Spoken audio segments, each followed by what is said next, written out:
سورہ نساء آیت نمبر 2 اور 3۔ نحمدہ ونصلی علی رسولہ الکریم، اما بعد فاعوذ باللہ من الشیطان الرجیم، بسم اللہ الرحمن الرحیم۔ وآتوا اليتامى أموالهم ولا تتبدلوا الخبيث بالطيب ولا تأكلوا أموالهم إلى أموالكم إنه كان حوبا كبيرا وإن خفتم ألا تقسطوا في اليتامى فانكحوا ما طاب لكم من النساء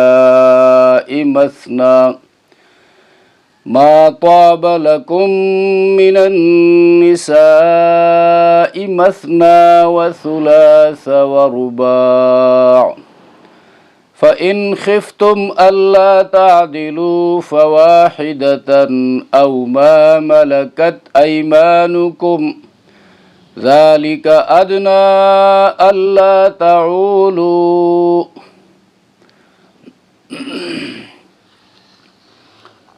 سورہ نساء آیت نمبر 2-3 کا لفظی ترجمہ و تحقیق۔ وآتوا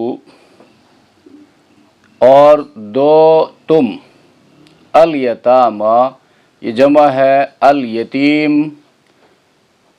الیتیم کی، یتیم اکیلا ہونا، تنہا رہ جانا، یتیم ہو جانا۔ حد بلوغ سے یعنی بالغ ہونے سے پہلے جس کا باپ مر جائے اس کو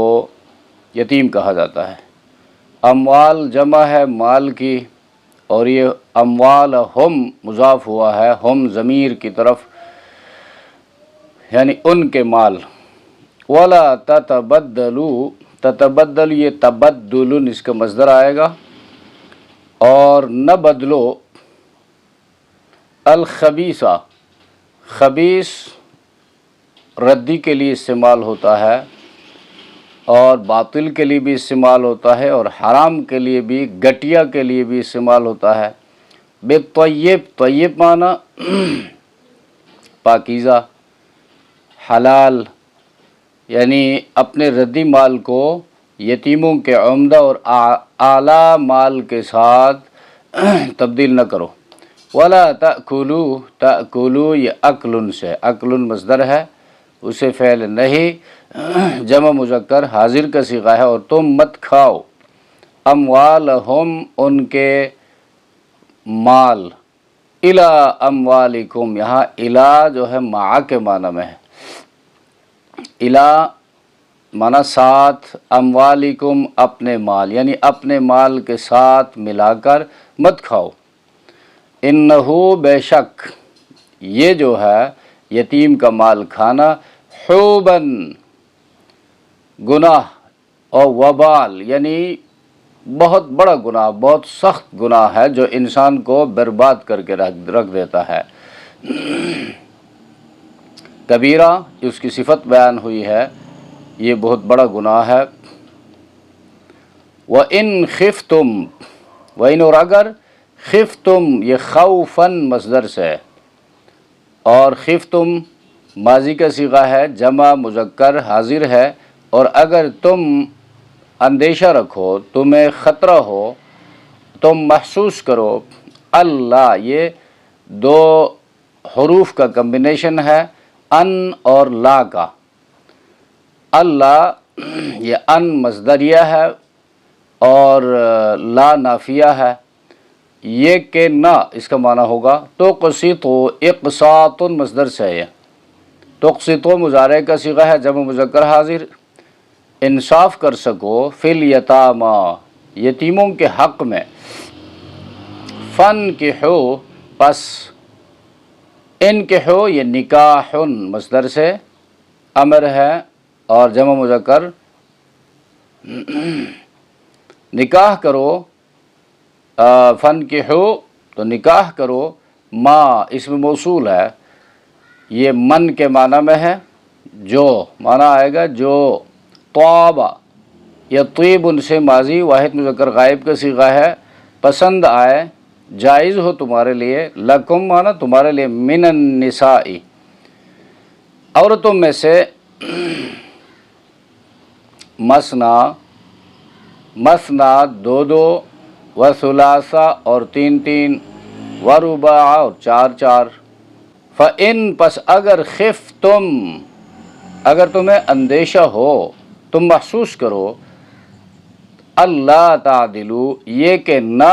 عادل کر سکو گے، تعدلو یہ عادلن سے، عادلن برابری کرنا، عادل کرنا، فواحدتن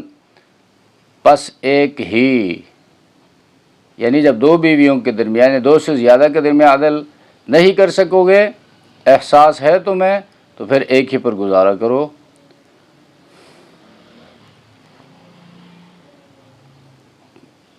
او ما ملکت، او یا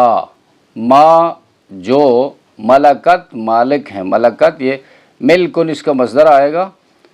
ملکت مالک ہے، ایمانکم ایمان یمین کی جمع ہے، دایاں ہاتھ، اور جب یہ یمنن سے ہو تو برکت کا معنی دے گا، اور یمین ہو تو پھر قسم کا معنی دے گا۔ ایمان دایاں ہاتھ، کم تمہارے، ذالک یہ بات، ادنا یہ دنون سے ہے، اس میں تفضیل ہے، سپرلیٹو ڈگری ہے، زیادہ قریب، زیادہ مناسب، اللہ اوپر جو گزرا ہے یہ بھی ان اور لا کا کمبینیشن ہے، مرکب ہے، یہ کہ نہ تعولو، تعولو یہ مضارع جمع مذکر حاضر کا صیغہ ہے، عال ماضی آئے گا، یعولو مضارع آئے گا، تعولو یہ بھی مضارع ہے، عاولن مصدر آئے گا، ایک طرف کو جھک جانا، اب ایک طرف جھک جاتا ہے تو جانبدار ہوتا ہے، بے انصافی مراد ہے یہاں پر، اور ترازو جب بھاری ہونے کی وجہ سے جھک جاتا ہے تو اس وقت کہتے ہیں عال المیزان، ترازو جھک گیا۔ اس آیت کریمہ میں یتیموں کے حقوق اور ان کے ساتھ نکاح کے حوالے سے بات کی گئی ہے، اور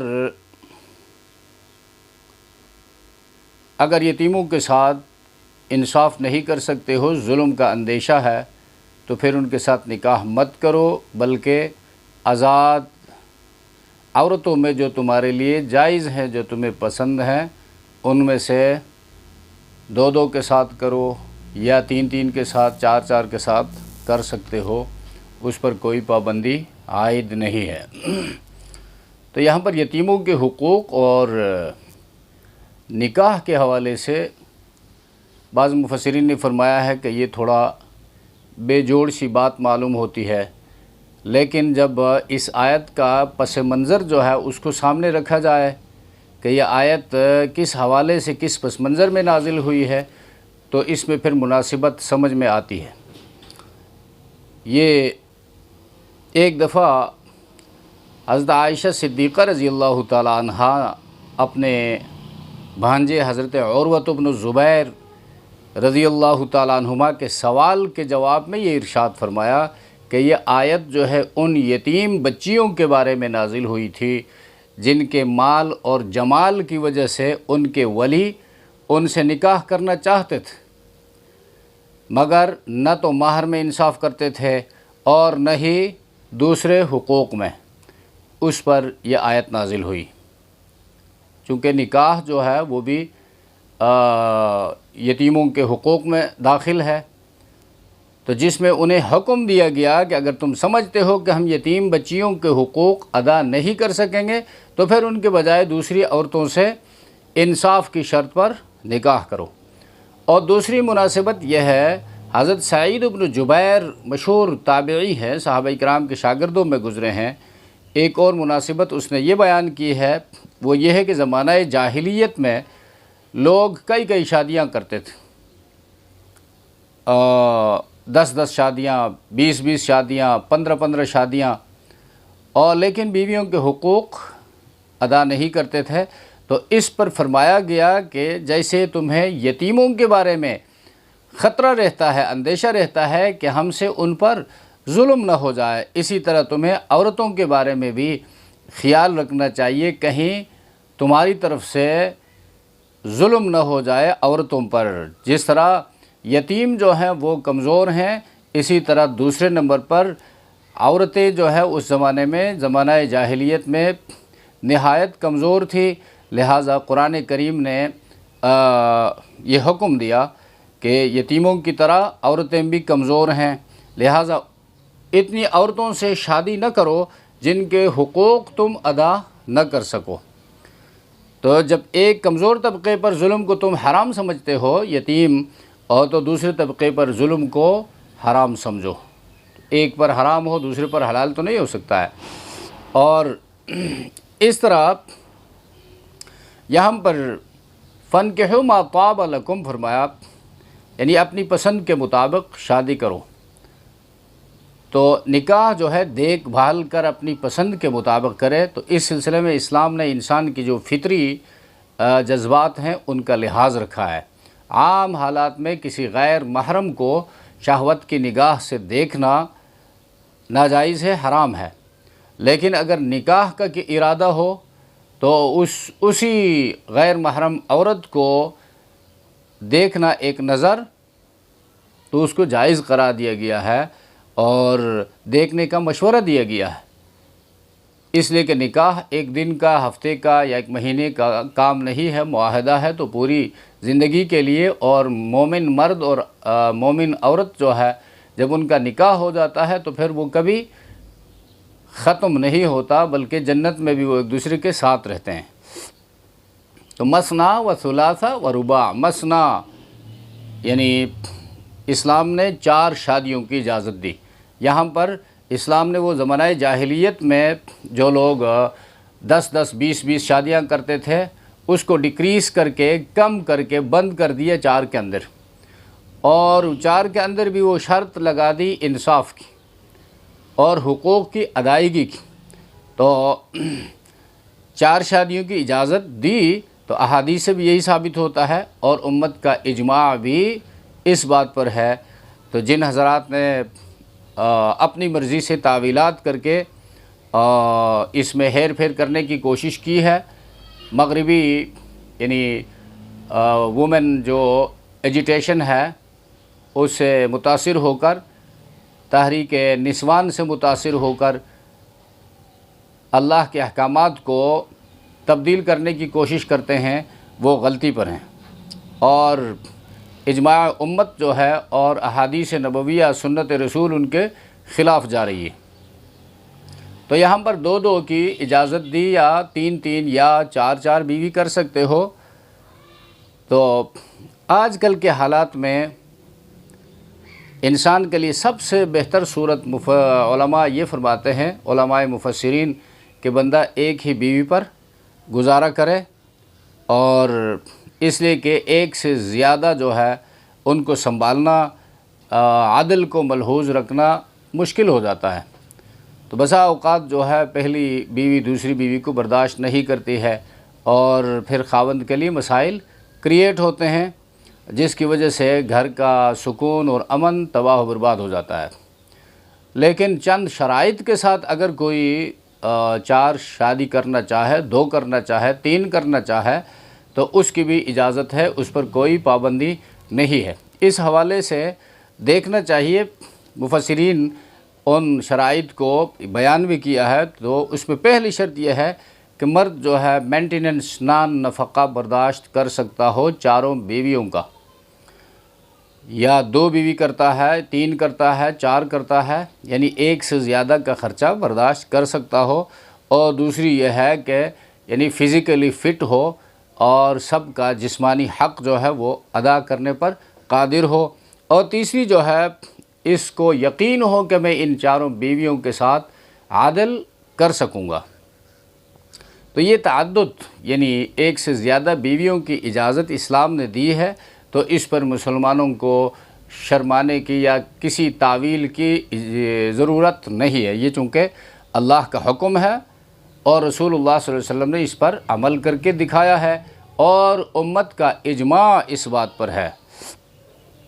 اور پھر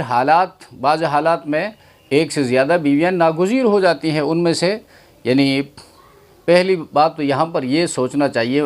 ہم جب کسی مسئلے کے اوپر ڈسکشن کرتے ہیں، بحث کرتے ہیں، تو کہتے ہیں بھئی یہودی یہ کرتے ہیں، عیسائی یہ کرتے ہیں اور مغرب میں یہ ہو رہا ہے، یورپ میں یہ ہو رہا ہے. تو پلیز مسلمانوں کے لیے دلیل نہ مغرب ہے، نہ یورپ ہے، نہ یہودی ہے، نہ عیسائی ہیں. مسلمانوں کے لیے دلیل اور حجت اللہ کی کتاب ہے، سنت رسول ہے اور اجماع امت ہے. اگر ان میں ایک مسئلہ ثابت ہوتا ہے بس تو وہ ثابت ہے، اس میں کوئی شک و شبہ کی گنجائش نہیں. ان شرائط و قیود کے ساتھ، ٹرمز اینڈ کنڈیشن کے ساتھ اس مسئلے پر عمل ہونا چاہیے. تو دوسری بات جو ہے، پیچھے جا کر جب ہم انبیاء علیہ السلام کی فہرست میں دیکھتے ہیں تو انبیاء میں سے جو بڑے بڑے جلیل القدر انبیاء ہیں، خلیل الرحمن ہے ابراہیم خلیل اللہ، اور حضرت یعقوب علیہ السلام، اور حضرت موسیٰ علیہ السلام، داؤد علیہ السلام، اسماعیل علیہ السلام، ان سب کی ایک سے زیادہ بیویاں تھیں. اور ان کے علاوہ جتنی بھی مقدس ہستیاں ہیں، سلیمان علیہ السلام ہیں، ان کی درجنوں بیویاں تھیں. تو اب جب ہمارے بڑے وہ تھے، مقدس ہستیاں وہ تھی، اللہ کے اولیاء وہ تھے، ان کی بات ہمارے لیے دلیل ہے، ان کا عمل دلیل ہے. ان کے عمل سے تو یہ چیز ثابت ہو رہی ہے. تو اور خود آسمانی کتابوں میں، تورات، انجیل، زبور میں منع نہیں کیا گیا ہے تعدد ازواج. اور تیسری بات جو ہے، مردم شماری کے حوالے سے جب اس کو دیکھا جائے، یعنی بین الاقوامی سطح پر یا ہم اپنے ملک پاکستان کی سطح پر دیکھ لیں تو تقریباً تمام ممالک میں عورتوں کی تعداد مردوں سے کہیں زیادہ ہے. بالخصوص جنگوں میں مرد کام آتے ہیں، اور پیدائش عورتوں کی زیادہ ہے مردوں سے. اور تو بہرحال عورتوں کی تعداد بڑھ ہی جاتی ہے. اور ایک سروے کے مطابق پاکستان میں 1 کروڑ عورتیں وہ بغیر نکاح کے گھروں میں بیٹھی ہیں. 1 کروڑ. اگر ان عورتوں کو نکاح میں نہ لایا جائے تو پھر زناکاری بڑھے گی، فحاشی بڑھے گی، عریانیت بڑھے گی، اور مسلمانوں کے اخلاق خراب ہوں گے، اور فحاشی کے نتیجے میں ایڈز کی بیماری پھیلے گی، اور دوسرے جراثیم پھیلیں گے اور بیماریاں پھیلیں گی، اور اللہ کی ناراضگی اس کے اوپر سوا ہے. اور پھر حدیث کے مطابق جس ملک میں، جس علاقے میں زنا عام ہو تو پھر اس علاقے میں پے بپے زلزلے آتے ہیں، اور زلزلوں کے نقصانات بیان سے باہر ہیں. تو یہ عورتیں جو ہیں یا تو زنا میں مبتلا ہوں گی یا بے سہارا رہ جائیں گی، اور پھر توالد و تناسل کی صورت میں جو اولاد دنیا میں آنا ہے وہ اولاد نہیں آئیں گی، اور امت محمدیہ کو نقصان ہوگا. حالانکہ امت محمدیہ میں یعنی صالح امت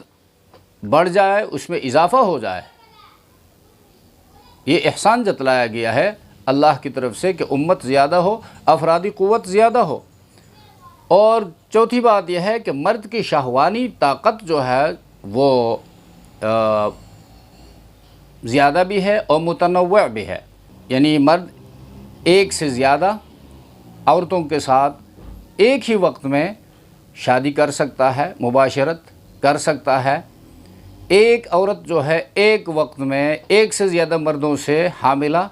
نہیں ہو سکتی، جبکہ ایک مرد جو ہے ایک ہی وقت میں 4 عورتوں کو حاملہ کر سکتا ہے. اس لیے بھی ایک مرد کے لیے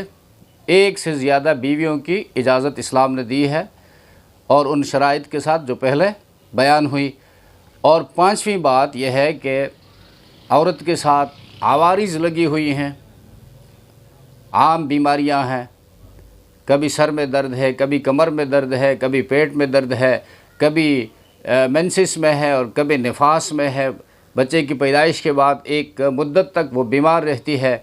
اس طرح حمل کے دوران وہ مستقل بیمار ہے، اس طرح رضاعت کے دوران کمزوری ہے. تو ان عوارض کی وجہ سے بھی مرد کی طبعی خواہش کی تشفی نہیں ہو پاتی، اس لیے بھی اسلام نے اس کو جائز رکھا ہے۔ اور یورپ میں زنا کو جو لیگلائز کیا گیا ہے، قانونی سند جواز اس کو دیا گیا ہے، یہ بھی اس بات کی دلیل ہے کہ ایک مرد کو ایک سے زیادہ عورتوں کی ضرورت پڑ سکتی ہے، اس لیے کہ اگر ضرورت نہ پڑتی تو وہ زنا کی اجازت نہ دیتے، ایک ہی پر گزارا کرتے۔ لہٰذا جب زنا کی اجازت دی، اس کو قانونی شکل دی، اس کا مطلب یہ ہے کہ ایک مرد کے لیے ایک سے زیادہ کی ضرورت پڑ سکتی ہے،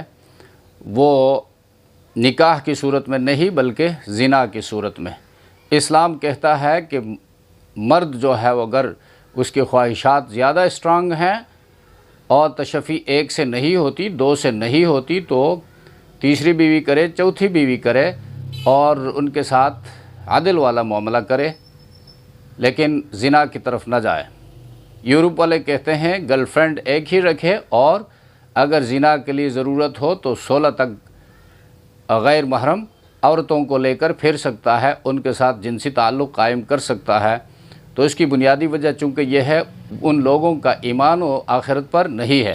اللہ کے حضور پیشی کو وہ لوگ مانتے ہی نہیں ہیں، اور گناہ نام کی کوئی چیز ان کے ہاں ہے ہی نہیں، وہ تو صرف قانونی جرم اور قانونی نیکی، اس چیز پر ان کی نظر ہے جو ان کی قومیت کے لیے فائدہ مند ہے، دنیا کے لیے فائدہ مند ہے، وہ لیگل ہے، اور جو دنیا کے لیے فائدہ مند نہیں ہے وہ اللیگل ہے، غیر قانونی ہے۔ کبھی جو ہے اجلاس بلایا اسمبلی کا، غیر قانونی کو قانونی بنا دیا، اور کبھی اجلاس بلایا تو قانونی بات کو جائز کو ناجائز قرار دیا، تو وہ ہمارے لیے دلیل نہیں بن سکتے۔ تو اب اس کو دیکھنے کے لیے کسی دلیل کی ضرورت نہیں ہے، ان کے بڑے بڑے ان کے صدور، ان کے وزرائے اعظم اور ان کے سیکٹریز اور ان کے بڑے بڑے لوگ، حکومت کے ذمہ دار، ان کے مذہبی بڑے، ان کے اسکینڈلز جو ہیں آئے دن سامنے آتے رہتے ہیں، اور ہم سوشل میڈیا میں ان کا تماشا بھی کرتے رہتے ہیں، لیکن اس مسئلے کو سمجھنے کی طرف نہیں آتے ہیں کہ اسلام انسان کو ایک تقدس دینا چاہتا ہے، اس کو پاک دامن رکھنا چاہتا ہے، چاہے وہ مرد ہو چاہے عورت ہو۔ تو عورت کو اپنی طبعی خواہش کا نشانہ بنا کر بے سہارا چھوڑ دینے سے کیا یہ بہتر نہیں ہے کہ وہ کسی کی دوسری بیوی بن جائے، تیسری بیوی بن جائے، چوتھی بیوی بن جائے، اور پھر وہ پہلی بیوی، اس کو بھی اسلام یہ ایڈریس کرتا ہے کہ وہ جو تیرے پاس آنے والی عورت ہے وہ تو تیری بہن ہے، اس لیے کہ انما المؤمنون اخوہ، تمام اہل ایمان آپس میں بھائی بھائی ہیں، بھائی بہن ہیں، تو اسلامی بھائی چارگی میں جڑے ہوئے ہو، وہ جو ہے اگر آپ اس کو برداشت کریں گی تو وہ زنا کے گناہ سے اور دوسرے گناہوں سے، آوارہ گردی کے گناہوں سے، بے سہارا رہنے سے بچ جائے گی، اور اس کا پورا پورا اجر جو ہے وہ تجھے بھی مل جائے گی۔ اور جہاں تک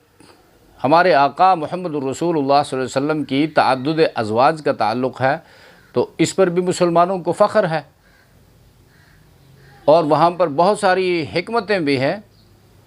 یعنی سیرت کا جو اعجازی پہلو ہے وہ سامنے آتا ہے۔ نبی کریم صلی اللہ علیہ وسلم کی زندگی، پوری زندگی، چاہے وہ انفرادی زندگی ہو، خانگی زندگی ہو، معاشرتی زندگی ہو، سیاسی زندگی ہو اور اخلاقی زندگی ہو،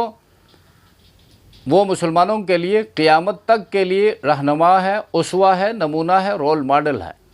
تو اگر اس طرح ہے تو پھر 50% جو ہے سیرت کا نبی علیہ الصلوۃ والسلام کی خانگی زندگی کے ساتھ تعلق رکھتا ہے۔ گھر کے اندر پیغمبر علیہ الصلوۃ والسلام سوتے تھے تو سونے کا طریقہ کیا تھا، اور رات کو اٹھتے تھے، وضو بناتے تھے، نمازیں پڑھتے تھے تو کتنی رکعت تہجد کی نمازیں پڑھتے تھے، اور طریقہ کار کیا ہوتا تھا، بیچ میں اللہ کو یاد کرتے تھے، دعائیں مانگتے تھے، اور سونے کا طریقہ اور بیویوں کے ساتھ گفتگو کا طریقہ، ان کے پاس بیٹھنے کا طریقہ، اور پیغمبر علیہ السلام کے بستر کا حال، یہ سب یہ باہر کا آدمی تو نہیں بتا سکتا ہے، یہ تو گھر کا بھیدی ہی بتا سکتا ہے، اور گھر کا بھیدی آدمی کی بیوی ہو سکتی ہے۔ تو اللہ تبارک و تعالیٰ نے پیغمبر کی گھر کی زندگی کو امت تک پہنچانے کے لیے ان ازواج مطہرات کا انتخاب فرمایا اپنے نبی کے لیے۔ تو نبی کریم صلی اللہ علیہ وسلم کی بیویوں سے آدھا دین جو ہے وہ امت تک پہنچا ہے۔ اب سیدہ عائشہ صدیقہ رضی اللہ تعالیٰ عنہا سے 2210 احادیث ہم تک پہنچی ہیں، جن میں سے اللہ کے رسول کی انفرادی زندگی، خانگی زندگی کے ساتھ ان کا تعلق ہے، اور درس و تدریس کی زندگی کے ساتھ ان کا تعلق ہے، گھر میں آنے جانے کی زندگی کے ساتھ ان کا تعلق ہے۔ حضرت ام سلمہ رضی اللہ تعالی عنہا ہیں، اور ان سے بے شمار روایات امت تک پہنچی ہیں، اور دین کا ایک حصہ جو ہے وہاں پر محفوظ ہے۔ تو رسول اللہ صلی اللہ علیہ وسلم نے جب یہ شادیاں کی ہیں تو پھر وہ بھی امت کے فائدے کی خاطر، مصلحت کی خاطر یہ شادیاں کی ہیں، اور وہاں پر کسی شہوت رانی کو کوئی دخل نہیں ہے۔ اس لیے جو شہوت پرست ہوتا ہے وہ جوانی میں جہاں شہوت پیک پر ہوتی ہے، عروج پر ہوتی ہے، 53 سال کی عمر تک ایک بیوی کے ساتھ گزارا کرتا ہے، اور 53 سال کی عمر کے بعد شہوت جو ہے وہ کمزور پڑ جاتی ہے۔ اس کے بعد یہ دوسری شادیاں جتنی ہوئی ہیں، دوسری بیویاں اللہ کے رسول کے گھر میں آئی ہیں، وہ 53 سال کی عمر کے بعد آئی ہیں۔ تو اسے ہر بندہ سمجھ سکتا ہے۔ اور پھر اتنی بیویاں کرنے کے بعد نبی کریم صلی اللہ علیہ وسلم کے جو فرائض تھے، فرائض نبوت، اس میں کوئی کمی واقع نہ ہونے دی۔ نہ نبی کریم صلی اللہ علیہ وسلم کی درسگاہ خاموش ہوئی، نہ ممبر و محراب محروم ہوئے، نہ میدان جنگ خالی ہوئے، اور نہ بیوائیں اور یتیم بے سہارا ہوئے، نہ آپ کی انفرادی عبادت میں کوئی کمی واقع ہوئی۔ یہ ایک مستقل معجزہ ہے۔ تو یہاں پر آگے چل کر فرمایا فَإِنْ خِفْتُمْ أَلَّا تَعْدِلُوا، اگر تمہیں اندیشہ ہو کہ عدل نہیں کر سکو گے، تو جو لوگ خوف خدا سے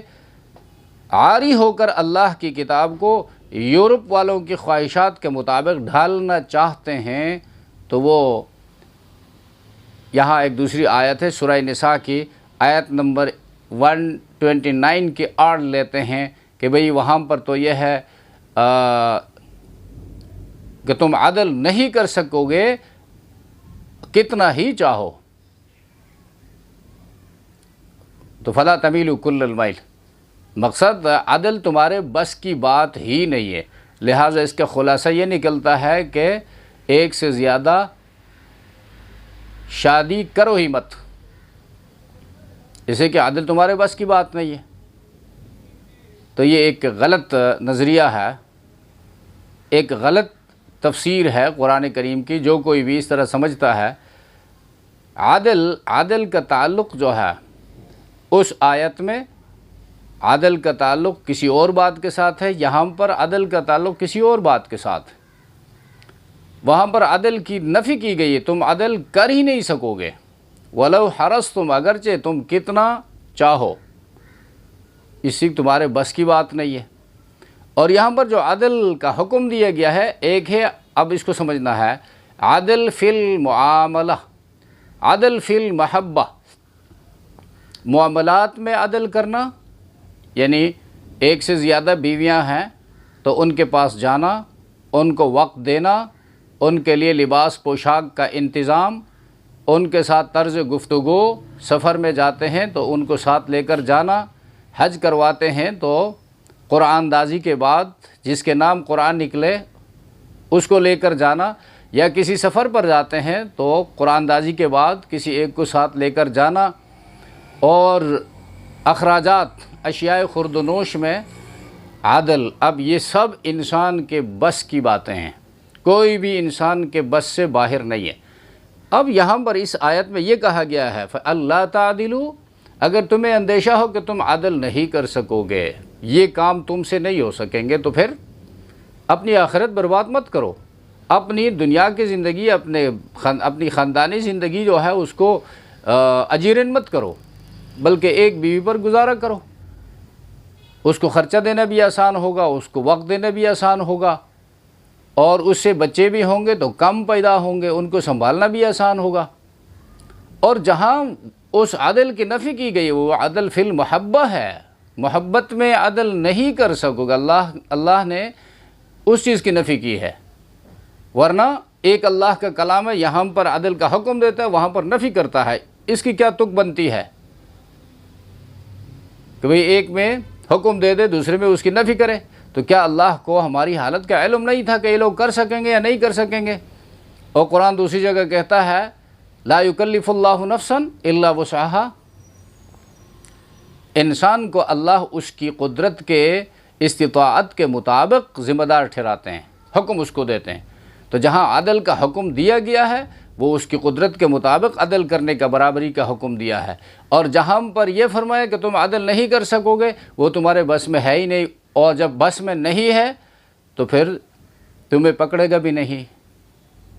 نبی کریم صلی اللہ علیہ وسلم نے دعا کی، اے اللہ جو میرے بس میں تھی وہ میں نے مکمل کیا، اور جو میرے بس میں نہیں ہے اس میں مجھے نہ پکڑ، اس لیے کہ بیویوں میں بعضوں کے ساتھ بحیثیت انسان محبت زیادہ ہوتی ہے، کسی میں کوئی کوالٹی ہوتی ہے، وہ خدمت گزار زیادہ ہوتی ہے، خوش اخلاق زیادہ ہوتی ہے، وغیرہ وغیرہ۔ تو اس وجہ سے جس طرح اس میں دوسری مثال اولاد کی بھی آپ لے سکتے ہیں، اولاد میں بعضوں کے ساتھ محبت زیادہ ہوتی ہے، تو یہ انسان کی بس کی بات نہیں، کسی ایک کے ساتھ محبت زیادہ کیوں ہو گئی؟ اب وہ اللہ کا کام ہے، غیر اختیاری چیز ہے۔ تو نبی علیہ السلام نے دعا فرمائی، مطلب یہ تھا کہ عائشہ صدیقہ کے ساتھ محبت زیادہ ہے، جو میرے بس میں تھی وہ میں نے کیا، جو عدل کا حکم تھا، ٹائم دینے کا تھا، حال احوال پوچھنے کا تھا، اور لباس پوشاک میں برابری کا تھا، وہ میں نے کر دیا۔ اور جہاں تک محبت کی بات ہے وہ میرے اختیار میں نہیں ہے، اب محبت عائشہ کے ساتھ زیادہ ہے، اس میں مجھے نہ پکڑ یا اللہ۔ اب وہاں پر اس عدل سے مراد محبت میں عدل ہے۔ تو دونوں آیتوں کو اس کانٹیکسٹ میں سمجھنا چاہیے، تاکہ اللہ کی کتاب کی ایک آیت جو ہے دوسری آیت سے نہ ٹکرائے، اس سے ممانعت آئی ہے۔ قرآن کی آیتوں کو ایک دوسرے سے مت ٹکراؤ، پہلے تو قرآن کا علم صحیح طریقے سے حاصل کرو، اور صحیح راستے سے حاصل کرو، صحیح لوگوں سے علم حاصل کرو، اور پھر اس کے بعد اپنی محنت اور کوشش مطالعے کے بعد پھر دوسروں کو سمجھاؤ، تاکہ وہ لوگ اسے ہدایت حاصل کر سکے۔ قرآن کی آیتوں کو جب ٹکرائیں گے تو ہدایت نہیں ملے گی۔ تو ایک قسم عدل کا اختیاری ہے، دوسری قسم عدل کا غیر اختیاری ہے۔ او ما ملکت ایمانکم، یہاں پر فرمایا اگر تمہیں اندیشہ ہو کہ کئی بیویوں کے درمیان عدل قائم نہیں کر سکتے، اور بیوی کے چونکہ حقوق یعنی فکسڈ حقوق ہوتے ہیں، اور ان حقوق کی، ان رائٹس کی مخالفت آپ نہیں کر سکتے ہیں، وہ تو شرعی قانون ہے یا انگریزی قانون ہے، دونوں میں ڈیفائن ہے، اور عورت اگر عدالت کے سامنے چلی جائے تو بے عزتی ہوگی بندے کی، وہ پھر خلع لے سکتی ہے اپنے حقوق کے حوالے سے۔ تو قرآن کریم نے فرمایا اگر آزاد عورتوں کے ساتھ، اپنی پسند کی عورتوں کے ساتھ نکاح نہیں کر سکتے ہو، کسی وجہ سے طاقت نہیں ہے، استطاعت نہیں ہے، یا عدل نہیں کر سکو گے، تو پھر جو لونڈیاں ہیں جو شرعی جہاد کے نتیجے میں غیر مسلموں کے ساتھ لوہا منوا کر فتح حاصل کیا، اور ان کی عورتیں لونڈیاں بن گئی، اور ان کے مرد جوان غلام بن گئے، تو ان لونڈیوں کو امیر المومنین جو ہوگا وہ مسلمانوں میں، مجاہدین میں تقسیم کرے گا۔ وہ لونڈیاں پھر جس کے حصے میں آئیں گی، وہی بندہ جو ان کا مالک ہے وہ اپنی لونڈی کے ساتھ وہ مباشرت کر سکتا ہے، اور اپنی شہوت پوری کر سکتا ہے۔ صرف اس کا آقا اس کے ساتھ کا، یہ مطلب نہیں آقا بھی کر سکتا ہے، کوئی دوسرا آ کر بھی اس کو استعمال کر سکتا ہے، وہ پھر طوائف ہوگی، اس کی اسلام میں اجازت نہیں ہے۔ تو جس طرح ایک بیوی کے ساتھ ایک خاوند جو ہے وہ مباشرت کر سکتا ہے، رات گزار سکتا ہے، وہ خاوند اگر اس کو طلاق دے دے تو پھر کہیں اور عدت گزارنے کے بعد کہیں اور جائے یا عورت اور نکاح کر لے تو وہ اس کا خاوند ہوگا، وہ اس کے ساتھ پھر رات گزار سکے گا، پھر کسی اور کو اجازت نہیں ہوگی۔ اسی طرح یہ لونڈی جو ہے جب تک اس ایک آقا کے کسٹڈی میں ہے، اس کی نگرانی میں ہے، اس کی لونڈی ہے،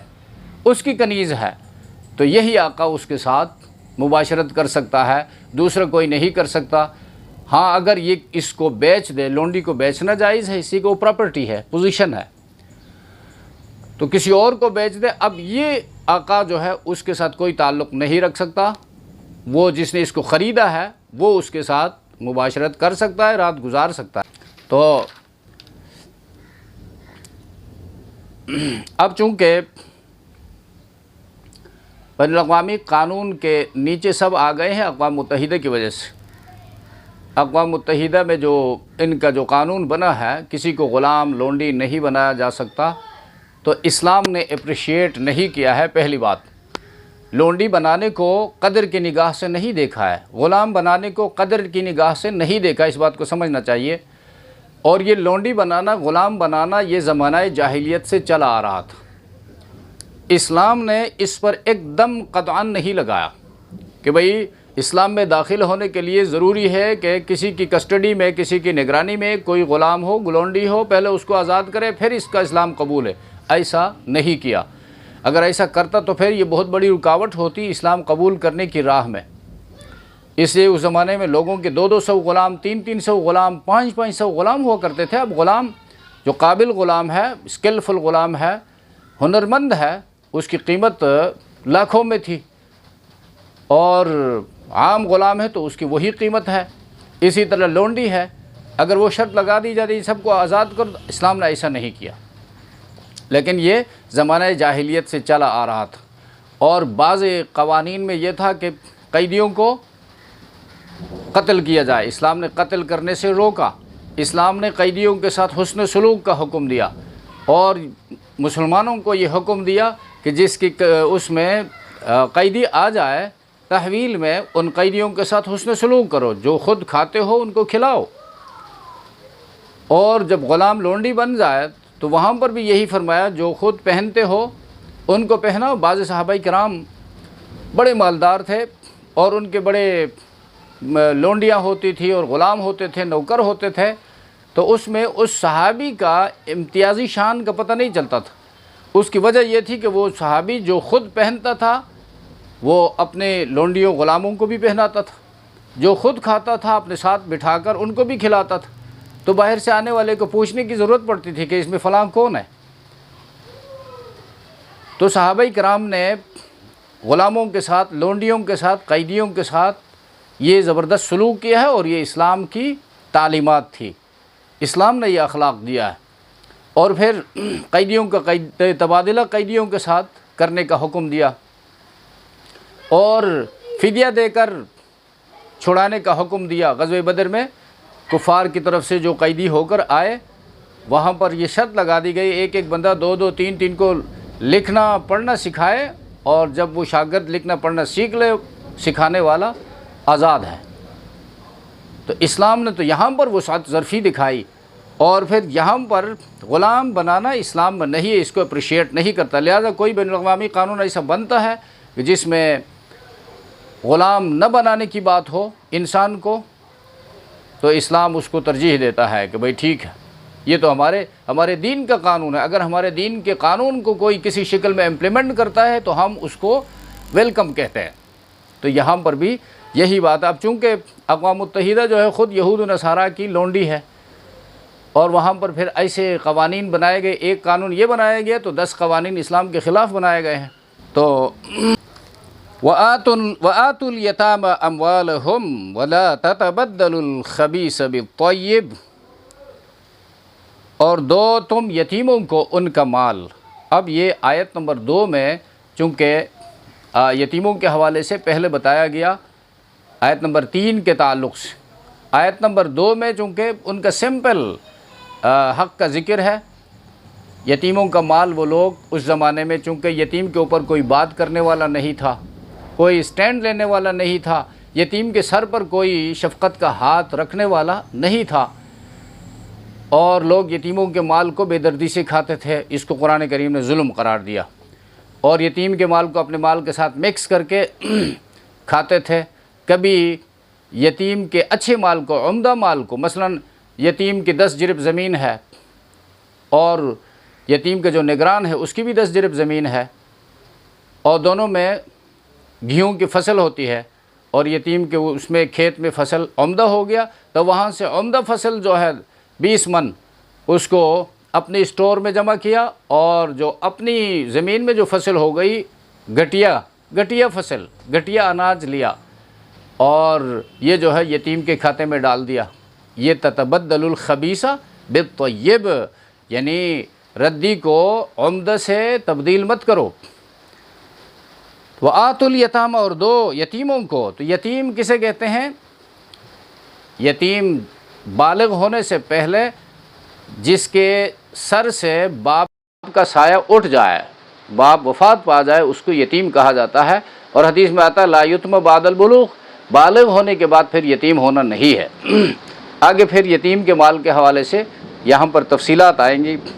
اموالہم، ان کے مال جس قسم کا بھی ہو، زمین کی شکل میں ہے، اور موویبل پراپرٹی یا اموویبل پراپرٹی، یعنی منقولہ جائیداد اور غیر منقولہ جائیداد، سونا چاندی کی شکل میں ہے، زمین کی شکل میں ہے، لکڑی کی شکل میں ہے، جنگل کی شکل میں ہے، یا پلازوں کی شکل میں ہے۔ ولا تتبدلوا، اور مت بدلو الخبیث، برے مال کو، گھٹیا مال کو، ردی مال کو، بالطیب، اچھے مال سے۔ ولا تاکلوا اموالہم، اور مت کھاؤ ان کے مالوں کو، الی اموالکم، اپنے مالوں کے ساتھ ملا کر۔ انہ کان حوبا کبیرا، بے شک یہ کھانا ہے وبال، یعنی یتیم کے مال کو اس طرح کھانا یہ وبال ہے، کبیرہ، بہت بڑا۔ تو یہ یتیموں کے مال جو ہے ان کے حوالے کر دو، اپنے مال کو، اپنے برے مال کو ان کے اچھے مال سے مت بدلو، اور ان کے اموال مت کھاؤ اپنے اموال کے ساتھ ملا کر، بے شک وہ بہت بڑا گناہ ہے۔ وَإِنْ خِفْتُمْ، اور اگر ڈرو تم، اللہ تقسطوا فی الیتامى، کہ نہیں انصاف کرو گے تم، تقسطوا قسط، انصاف کو کہتے ہیں، فی الیتامى، یتیم لڑکیوں میں، فانکحوا، تو نکاح کرو، ما طاب لکم، جو پسند آئے تمہیں، من النساء، عورتوں سے جو پسند آئے اور ان سے نکاح کرنا جائز ہو۔ ما طاب لکم آنا ما جاز لکم، پسند آنا اور جائز بھی ہونا، یہ نہیں کسی کو محرم جو ہے پسند آئے اس کے ساتھ نکاح تو اسلام میں جائز ہی نہیں ہے۔ تو جن عورتوں کے ساتھ نکاح جائز ہے ان میں سے جو تمہیں پسند آئے تو نکاح کرو، مثنا، دو دو، وثلاثا، اور تین تین، یعنی دو دو کر سکتے ہو، تین تین کر سکتے ہو، ورباع، اور چار چار، تو چار سے اوپر جانے کی اجازت نہیں دی، اور پانچ پانچ بھی ہو سکتا تھا۔ تو بیان کے موقع پر یعنی فل اسٹاپ لگانا یہ اس بات کی علامت ہے کہ یہ قانون ہے، اس سے اوپر نہیں جا سکتے۔ اور دوسری بات جو ہے صحابہ کرام کا عمل اس کے اوپر جب دیکھا جائے تو حدیثوں میں اس کی صراحت موجود ہے۔ حضرت غیلان رضی اللہ تعالیٰ عنہ کے نکاح میں 10 عورتیں تھیں، ان کو حکم دیا گیا کہ 4 کو رکھو، باقی کو علیحدہ کرو۔ حضرت حارث کے نکاح میں 8 عورتیں تھیں، ان سے بھی یہی کہا گیا جن 4 کو رکھنا چاہتے ہو ان کو رکھو اور باقی کو فارغ کر دو۔ حضرت نوفل کے نکاح میں 5 عورتیں تھیں، ان سے کہا گیا 4 کو رکھ سکتے ہو باقی کو فارغ کر دو۔ لہٰذا مثنا، دو دو جو ترجمہ کرتے ہیں یہ اردو محاورے کے لحاظ سے اور اس لفظ کے لحاظ سے عربک، اور اس کی دلیل جو ہے سورہ فاطر کی آیت میں، یعنی اولی اجنحۃ مثنی وثلاث ورباع، یعنی اللہ نے ملائکہ کو، فرشتوں کو پیدا کیا جن کے 2 پر ہیں، 3 پر ہیں، 4 پر ہیں۔ تو وہاں پر حضرت امام زین العابدین رحمہ اللہ تعالیٰ اس کی تفسیر فرماتے ہیں، یہاں پر یہ مطلب نہیں کہ 2 تو یہ 4 ہو گئے، اور 3 6، اور 4 اور 6 10 ہو گئے، اور 4 نکاح کرو تو 8 وہ ہو گئے، 10 جمع 8 18 نکاح ہو گئے۔ تو یہ باطل ہے۔ باطل ہونے کی ایک دلیل یہ ہے کہ جن کے نکاح میں 4 سے زیادہ تھی ان سے طلاق دلوایا گیا، اور یہاں پر اس کا مطلب بھی وہی امام زین العابدین رحمہ اللہ بیان کرتے ہیں، یہاں پر وثلاثہ جو ہے یہ او کے معنی میں ہے، 2 کرو یا 3 کرو یا 4 کرو، 4 سے آگے نہیں بڑھ سکتے ہیں۔ اور پھر اجماع امت ہے، امت میں کسی نے 4 سے زیادہ ایک ہی وقت میں عورتوں کے ساتھ نکاح نہیں کیا ہے۔ ایک ہی وقت میں 4 کو رکھ سکتے ہیں، اگر ان میں سے کوئی ایک کو طلاق دی جائے یا ایک مر جائے یا خلا لے لے، سیٹ خالی ہو جائے تو چوتھی لا سکتے ہیں، لیکن 5ویں بیوی رکھنا جائز نہیں ہے۔ فَانْكِحُوا مَا طَابَ لَكُم مِّنَ النِّسَاءِ مَثْنَىٰ وَثُلَاثَ وَرُبَاعَ فَإِنْ خِفْتُمْ أَلَّا تَعْدِلُوا، بس اگر تم محسوس کرو اللہ تعدلوا کہ تم عدل نہیں کر سکو گے، فواحدہ تو ایک پر گزارا کرو، تو ایک ہی بیوی کرو، او ما ملکت ایمانکم، یا جن کے تمہارے داہنے ہاتھ مالک ہیں یعنی تمہاری لونڈیاں ہیں، ذالک ادنی اللہ تعولوا، یہ قریب ہے اس بات سے کہ تم ظلم نہ کرو، تعولوا تجوروا، اسی کے عدل نہیں کر سکو گے تو ظلم ہوگا۔ بعض لوگ 2 بیویاں کرتے ہیں، ان کو یہ مذاق لگتا ہے، اور حدیث میں آتا ہے جس کی 2 بیویاں ہوں اور اس نے ایک کو دوسرے پر ترجیح دی، وہ قیامت کے دن اس حال میں اللہ کے حضور حاضر ہوگا کہ اس کا ایک حصہ جو ہے مفلوج ہوگا، سوکھا ہوا ہوگا، خشک ہوگا، اور سب کو پھر پتہ چل جائے گا کہ یہ دنیا میں اپنے گھر کے اندر ہی ظلم کر رہا تھا۔ تو اس بات سے ڈرنا چاہیے۔ جس کی 2 بیویاں ہیں، دلی محبت جس طرح تفصیل بتائی گئی، دلی محبت کسی ایک کے ساتھ زیادہ ہو سکتی ہے، لیکن اس کا اظہار جو ہے دوسروں کے ساتھ اس طرح نہیں کرنا چاہیے کہ دوسروں کی دل شکنی ہو۔ اور عدل انصاف جو ہے، اگر زیادہ مالدار ہے، الگ الگ گھروں میں رکھا ہے تو سب کو ایکول گھر میں رکھے، اور پھر سب کے لیے موسم کے مطابق قیمت کے لحاظ سے لباس پوشاک کا انتظام کرے، اور سب کو کھانے کے حوالے سے، اشیاء خورد و نوش کے حوالے سے عدل کا معاملہ کرے۔ یہ نہیں کہ ایک بیوی 20 سال سے گھر میں ہے اور دوسری جو ہے جوان ابھی لایا ہے، اور سارا وقت اس کے پاس گزارتا ہے اور دوسرے کا نام ہی نہیں لیتا ہے، تو یہ بہت بڑا ظالم ہے، بڑا ظالم۔ اس لیے کہ اپنی بیوی کے ساتھ جو انصاف نہیں کر سکتا ہے وہ دوسروں کے ساتھ کیا انصاف کرے گا؟ ظاہر بات ہے وہ ہر کسی کے ساتھ پھر وہی ظلم والا رویہ اختیار کرے گا۔ ذالک ادنی اللہ تعولوا، یعنی یہ ایک بیوی کرنا یا لونڈی سے اپنی ضرورت پوری کرنا، یہ اس بات کے زیادہ قریب ہے کہ تم ظلم نہ کرو۔ اللہ تبارک و تعالیٰ ہم سب کو سمجھ عطا فرمائے۔ سبحان ربک رب العزت عما یصفون وسلام علی المرسلین والحمد للہ رب العالمین، آمین یا رب العالمین۔